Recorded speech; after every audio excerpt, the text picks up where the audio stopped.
देखो भाई, तो आज का हम जो नियम पढ़ेंगे थोड़ा डिफरेंट है पर अच्छा है। डिफरेंट ज़्यादा कुछ नहीं है, सिंपल है। आज हम सेंटेंस के अंदर देखेंगे, हमारे पास था ना पढ़ता है, पढ़ती है, पढ़ते हैं, ये सुना होगा ना आप लोगों ने, है ना। तो वैसे यहाँ पर हम आएंगे तो हमारे पास पढ़ता होगा, लिखता होगा। सिंपल सा मीनिंग कहने का उद्देश्य ये है कि हम हमारे सेंटेंस पे क्या करते हैं, फोर्स करते हैं। भाई काम करता होगा, आ रहा अच्छे से। वहां हम लोग क्या लगाते हैं, ये पढ़ता पढ़ती वाला यूज करते हैं। तब वहां पे क्या आएगा हमारे पास, has, have, had, will have और शैल हैव। अलग अलग टेंस में अलग अलग हम यूज करेंगे। तो अभी हमने क्या लिखा यहाँ पे, पढ़ता है, पढ़ती है, पढ़ते हैं। किसी भी काम के लिए हम काम पे फोर्स कर रहे हैं, ये काम करते ही हैं, ये काम होता ही है, तुम्हें काम करना ही है, तुम्हें काम करना पड़ता है, आ रहा अच्छे से। तब वहां पे क्या लगाते हैं हम लोग, हैज, हैव, हैड, ये लगाएंगे। तो यहाँ पढ़ता है, ये किसका होगा बेटा, प्रेजेंट का होगा। जब प्रेजेंट में यहाँ पे हम लोग आएंगे तो देखें ये किसका होगा, प्रेजेंट का। जब प्रेजेंट में यहाँ पे हम आएंगे तो यहाँ पे जो हेल्पिंग वर्ब का यूज करोगे वो किसका करोगे, एक होगी आपकी हैज टू और एक क्या होगी, हैव टू। हैज टू कहाँ पे लगाएंगे हम, सिंगुलर सब्जेक्ट में, और हैव टू कहाँ लगाएंगे हम, प्लूरल सब्जेक्ट में। अब ध्यान देना अच्छे से, ये आपको सिंपल सेंटेंस बनाने का है, सिंपल। हमारे पास स्ट्रक्चर, सबसे पहले हम क्या लेंगे, सब्जेक्ट लेंगे। इसके अलावा यहाँ पे हम आएंगे तो हमारे पास हैज या फिर हमारे पास हैव अकॉर्डिंग टू सब्जेक्ट। फिर दोनों के साथ में एक वर्ड आना, क्या आना है, टू। और इसमें मेन बात क्या, वर्ब फॉर्म कौन सी आएगी, फर्स्ट। फिर इसके बाद हम चलेंगे तो हमारे पास बच जाएगा अकेला क्या, ऑब्जेक्ट। अब हम हिंदी में कुछ सेंटेंस देख के समझेंगे, ठीक है। जैसे एग्जाम्पल देखें, तुम्हें सच बोलना पड़ता है, ध्यान देना अच्छे से। या फिर तुम्हें सच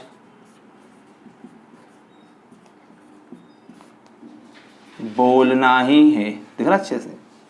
तुम्हें सच बोलना पड़ता है या तुम्हें सच बोलना ही है, मतलब ये नियम है। जिस सेंटेंस में जब हम पढ़ता मतलब मीनिंग कहने का हम बहुत ज़्यादा उस पर हम फोकस कर रहे हैं, ये काम तो हम करके ही रहेंगे। तुम्हें सच बोलना पड़ता है या तुम्हें सच बोलना ही है, ये ताती मतलब वो नहीं है कि इंडेफिनेट का, वो नहीं, ये पूरा एक वर्ड है, पढ़ता है मतलब बात कर रहा है कि आप कुछ भी हो जाए आपको सच बोलना ही है, ठीक। सेंटेंस अगर ध्यान देंगे दोनों के तरीके बोलने के अलग अलग हैं, लेकिन दोनों में एक बात ये हो रही है कि आपको ये सच बोलना ही पड़ेगा। जो इंग्लिश के अंदर यहाँ पे हम आएंगे तो यहाँ बनाएंगे क्या बोलेंगे, तो मतलब मीन्स क्या हुआ, यू, ठीक। अब यहाँ पे हम हैज हैव क्या लेंगे बेटा, हम हैव का यूज करेंगे तो क्या होगा, यू हैव, और क्या होगा, टू। वर्ब फॉर्म कौन सी लेंगे अपन, फर्स्ट लेंगे तो यू हैव टू स्पीक, और सच मतलब हो गया द ट्रूथ, तो क्या हुआ, you have to speak the truth, यानी कि आपको सच बोलना ही है। अब यहाँ पे एग्जाम्पल नंबर सेकंड देखते हो ध्यान से अच्छे से भाई। तो एग्जाम्पल से क्या डाउट्स हमारे खत्म हो जाएंगे। जैसे यहाँ पर उसे हाँ में हाँ, ये आपने वर्ड सुना भी होगा, उसे हाँ में हाँ मिलाना पड़ती है, उसे हाँ में हाँ मिलाना पड़ती है। या फिर हम ऐसे कह सकते हैं, उसे हाँ में हाँ। अब यहाँ पे हम फोर्स करेंगे मतलब बहुत ज़्यादा, तो हाँ में हाँ मिलाना ही है, उसे हाँ में हाँ मिलाना ही है, ये कंपलसरी होगा, मतलब अभी डन हो गया। अब यहाँ पे हम आएंगे तो उसे ही सिंगुलर है, क्या हो गया, हैज़, और प्लस क्या होगा, टू, तो ही हैज़ टू। हाँ में हाँ मिलाना इसका पूरा होता है से डिट्टो कहते हैं, तो क्या हुआ, ही हैज़ टू से डिट्टो, मतलब उसे हाँ में हाँ मिलाना ही पड़ती है, मिलाना ही है। ये कब होता है? जब हम किसी टाइप से बात कर रहा होता है, भैया तुम्हारे हाँ में हाँ कर, हम फ्रेंड्स वगैरह होते हैं या परिवार के लोग होते हैं, भैया हम एक फेवर ले लेते हैं, भैया तू तो मेरे कहना मानेगा, आ रहा नहीं आ रहा, बोलते तू मेरे कहना मानेगा, जो मैं कहूँगा तुझे वही का वही कहना पड़ेगा, वरना दोस्ती आज टूट जाएगी। तो ये किसका हुआ? सेकंड एग्जाम्पल हो किसका? प्रेजेंट का। फिर अब आगे बढ़ेंगे, कहाँ पे आएंगे अपन? पास्ट पे आएंगे। अब ऐसे में यहाँ पे आगे बढ़ेंगे तो हमारे पास बेटा बारी किसकी आ गई है? पास्ट की आ गई। जब हम पास्ट में आएंगे तो हमारे पास सेम कंडीशंस रहेगी सेंटेंसेस की, जिसमें हिंदी में रहेगा पढ़ता था,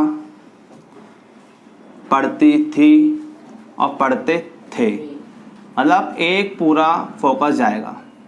या फिर हम ये बोल सकते हैं इसमें पढ़ा, है ना, पढ़े, या फिर पढ़ी, खाना खाना पढ़ा, खाना खाने पढ़ी, पढ़ते थे, मतलब फोर्स कर रहे हैं कि ये तो हम कर ही रहे हैं, ये तो चल ही रहा है।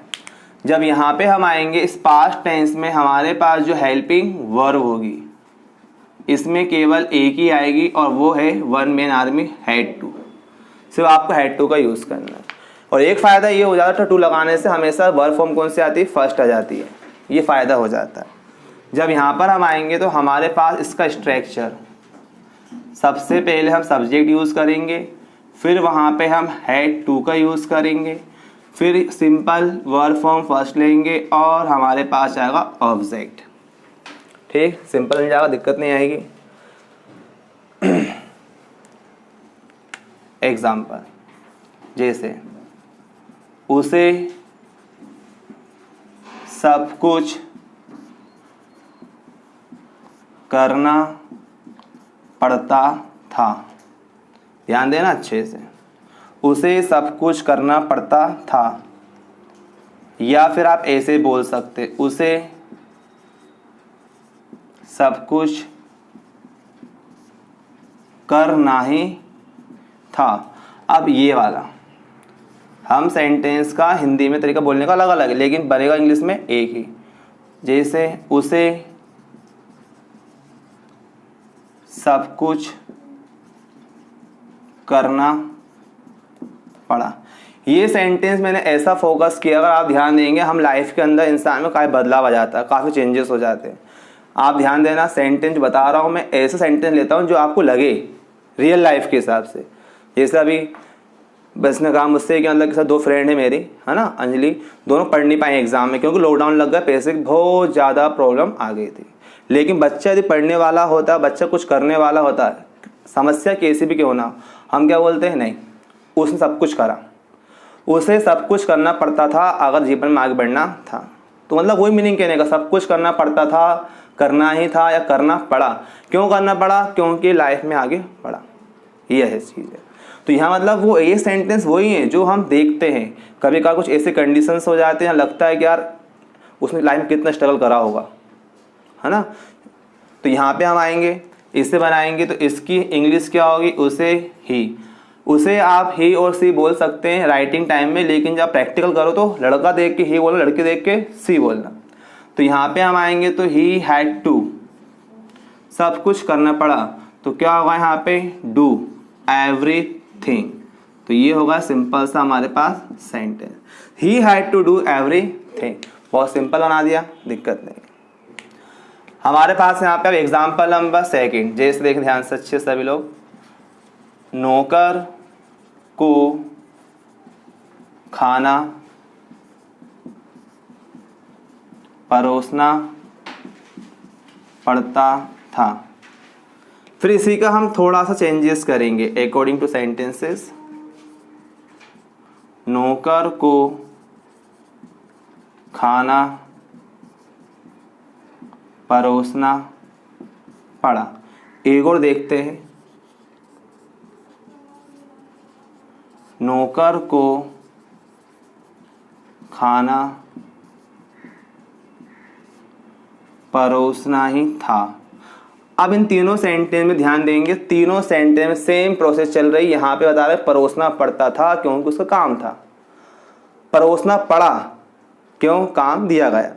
परोसना ही था। मतलब यदि हम देखें इन तीनों सेंटेंस में सिर्फ तरीका बोलने का ये आखिरी वाला पार्ट चल रहा है वर्ब फॉर्म से, यानी कि हम वर्ब फॉर्म से सेंटेंस को अलग तरीके से बोल रहे हैं, लेकिन तीनों में एक रिस्पॉन्सिबिलिटी ये है कि नौकर को अपना काम करना पड़ रहा है। ठीक, अब इसी का यदि इंग्लिश बनाएंगे हम, नौकर को क्या बोलते हैं इंग्लिश के अंदर? सर्वेंट कहते हैं। पास्ट का है तो ये हुआ हैड टू। परोसना इंग्लिश में होता है सर्व, और क्या परोस रहा है वो? फूड। तो ये हुआ servant had to serve food. अगर आप चाहें तो इससे पहले आप दा का यूज़ भी कर सकते हैं। वो खाना परोस रहा है और वो जानता है कि हम खाना सर्व कर रहा है। अगला हमारे पास यहाँ पर फ्यूचर है, तो फ्यूचर का भी सेम बनेगा, फ्यूचर सेम बनेगा। फोर्स करना है तो हमारे पास पहचान जो इस टाइप से होगी हिंदी के अंदर, जहाँ पे पढ़ता होगा, पढ़ती होगी या फिर पढ़ते होंगे, मतलब फोर्स कर रहा हूँ उस चीज़ पे भाई ये काम तो आपको ही करना है। जब यहाँ पे आएंगे तो यहाँ भी हमारे पास क्या है? फ्यूचर टेंस में हमारे पास जो हेल्पिंग वर्ब है वो ये रहेगी। एक रहेगा शैल हैव टू, और एक रहेगा विल हैव टू। शैल आप सभी अच्छे जानते आई और वी के साथ यूज़ करेंगे, और विल जो है कौन सा बेटा? Will have to. इसका यूज़ करेंगे सभी के साथ, यूज़ विथ ऑल सब्जेक्ट्स। सारे सब्जेक्ट्स में यूज़ करना है, केवल छोड़ के किसको? आई को और वी को। तो except I and V, I V को छोड़कर। अब यहाँ पे हम देखेंगे तो हमारे पास इसका स्ट्रक्चर फ्यूचर टेंस का सेम कंडीशन है, सब्जेक्ट रहेगा।